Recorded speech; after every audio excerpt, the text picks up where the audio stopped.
Hello everyone, welcome back. आज हम कुछ प्रतिदिन बोले जाने वाले इंपॉर्टेंट हिंदी सेंटेंसेज का अंग्रेजी में अनुवाद करना सीखेंगे। ये वाक्य अक्सर हम अपने दैनिक दिनचर्या में बोलते रहते हैं। तो आइए एक एक करके हम हिंदी सेंटेंसेज का अंग्रेजी में अनुवाद करते हैं। तो आज का पहला हिंदी सेंटेंस है, गलती ढूंढना आसान है। सही बात है। अक्सर हम कहते हैं कि अगर दूसरों की गलती ढूंढना हो तो वह आसान होता है, लेकिन वही अच्छाई ढूंढना होता है तो बड़ा मुश्किल होता है। अच्छाई हम जल्दी नहीं ढूंढते हैं, सबकी जो गलती होती है वह बड़ा जल्दी हम उसको ढूंढ लेते हैं। तो इसको अगर अंग्रेजी में कहना हो कि गलती ढूंढना आसान है, तो इसको अंग्रेजी में हम क्या कहेंगे? तो इसके लिए हम अनुवाद कर सकते हैं गलती ढूंढना, तो ये हो जाएगा टू फाइंड। और उसके बाद क्या ढूंढना? तो फॉल्ट। तो टू फाइंड फॉल्ट इज और आसान है, तो ये हो जाएगा easy. To find fault is easy, कि गलती ढूंढना आसान होता है या आसान है। अगला सेंटेंस है कि वह मेरी देखभाल करता है। अक्सर ऐसा करते हैं कि वह हमारी देखभाल करता है, मेरे मम्मी पापा मेरे देखभाल करते हैं। तो इसको अगर अंग्रेजी में अनुवाद करेंगे तो क्या हो सकता है? वह मेरी देखभाल करता है। सेंटेंस से या प्रेजेंट इंडेफिनिट में है। तो अब देखते हैं ही, और देखभाल करना इसकी अंग्रेजी होती है लुक आफ्टर। तो यहाँ लिखेंगे LOOKS लुक्स, और ये हो जाएगा आफ्टर। तो लुक आफ्टर, तो ही सिंगुलर नंबर है इसलिए लुक्स हो गया है। और मेरी, तो ऑब्जेक्टिव केस का प्रयोग करना है इसलिए हो जाएगा मी। ही लुक्स आफ्टर मी, वह मेरी देखभाल करता है या देख रेख करता है। अगला सेंटेंस है, उससे पूछने का कोई फ़ायदा नहीं है। अगर इसको अंग्रेजी में अनुवाद करना हो तो क्या हो सकता है?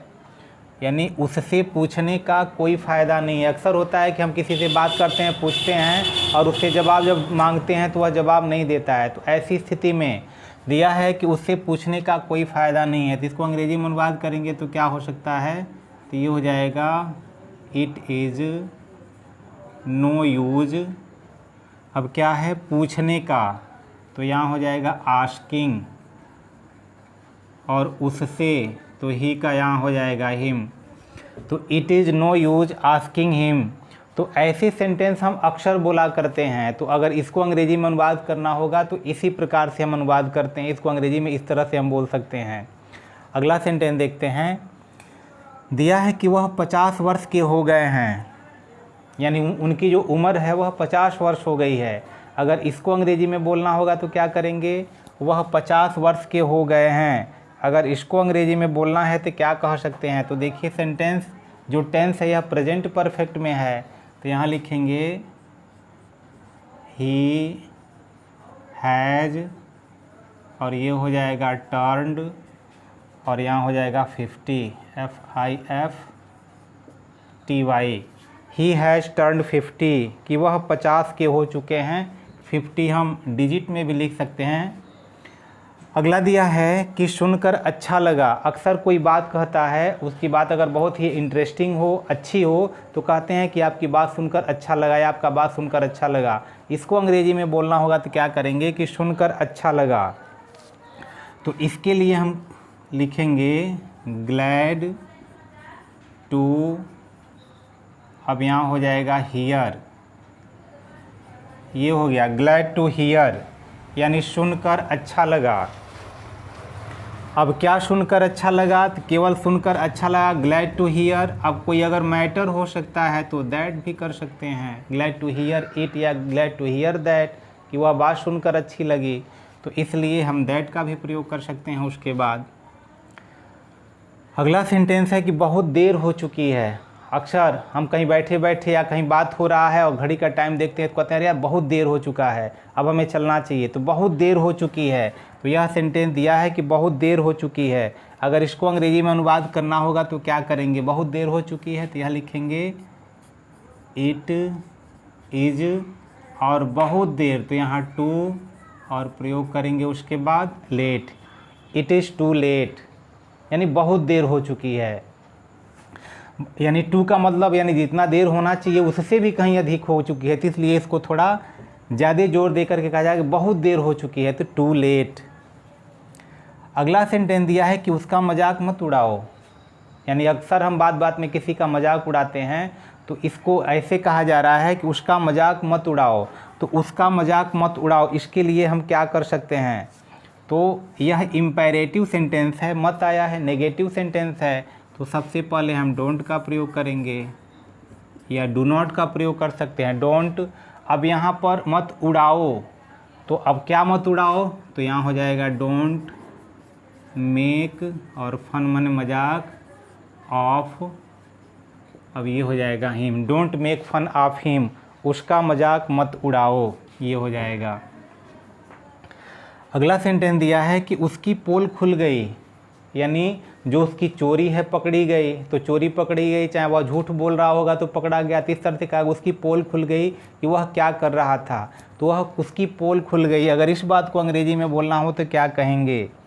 तो यहाँ हो जाएगा ही इज और एक्सपोज्ड, ये हो गया ही इज एक्सपोज्ड, वह नंगा हो गया। नंगा हो गया मतलब जो भी वह छुपा रहा था वह उजागर हो गया, इसलिए एक्सपोज्ड, ही इज एक्सपोज्ड, इसको इस तरह से लिख देंगे। अगला दिया है कमरा खाली कर दो, यानी अक्सर कहीं तमाम जगह ऐसा रहता है कि रूम पर कोई रह रहा है, भाड़े पे रह रहा है, वह कहते हैं कि ऐसा है कि कमरा खाली कर दीजिए। तो वह जगह खाली कर दो, कमरा खाली कर दो, उसके लिए हम क्या प्रयोग करते हैं? यह भी देखो ध्यान से कि यह इम्पेरेटिव है, आदेश या उनसे निवेदन किया जा सकता है या सुझाव दिया जा सकता है। कमरा खाली कर दो, तो खाली करने की अंग्रेजी होती है वैकेट, हो गया वैकेट, खाली कर दो। क्या खाली कर दो? रूम को खाली कर दो, तो वैकेट, और यहाँ हो जाएगा द रूम, यानी किसी निश्चित रूम को खाली करने के लिए कहा जा रहा है, पार्टिकुलर है, इसलिए उसके पहले हम द का प्रयोग किए हैं, वैकेट द रूम, कि कमरा खाली कर दो। यानी गलती ढूंढना आसान है, तो इसकी अंग्रेजी हो गई to find fault is easy, कि दूसरों की जब हम गलती ढूंढते हैं तो बड़ा आसान होता है, अपनी गलती हमको पता ही नहीं होता है। तो इस सेंटेंस का गलती ढूंढना आसान है। वह मेरी देखभाल करता है, ही लुक्स आफ्टर मी, वह मेरी देखभाल करता है। अगला सेंटेंस है उससे पूछने का कोई फ़ायदा नहीं है, तो it is no use asking him, यानी उससे पूछने का कोई फ़ायदा नहीं है। वह 50 वर्ष के हो गए हैं, तो ही हैज़ टर्न्ड 50, ये हो सकता है। सुनकर अच्छा लगा, ग्लैड टू हियर, अब कोई बात है तो इट या दैट का प्रयोग कर सकते हैं, ग्लैड टू हियर दैट। बहुत देर हो चुकी है, यानी ज़रूरत से ज़्यादा हो गई, इसलिए TOO का प्रयोग किया गया है, इट इज़ टू लेट, बहुत ज़्यादा देर हो चुकी है। उसका मजाक मत उड़ाओ, तो don't make fun of him, इसका अनुवाद ये हो जाएगा। उसकी पोल खुल गई, यानी उसका जो भी रहस्य था उजागर हो गया, तो यहाँ हो गया ही इज एक्सपोज्ड, ये प्रयोग हो जाएगा। और अगला दिया है कि कमरा खाली कर दो, तो जगह खाली करना, कमरा खाली करना, उसके लिए करते हैं वैकेट, तो वैकेट द रूम, यानी कमरा खाली कर दो।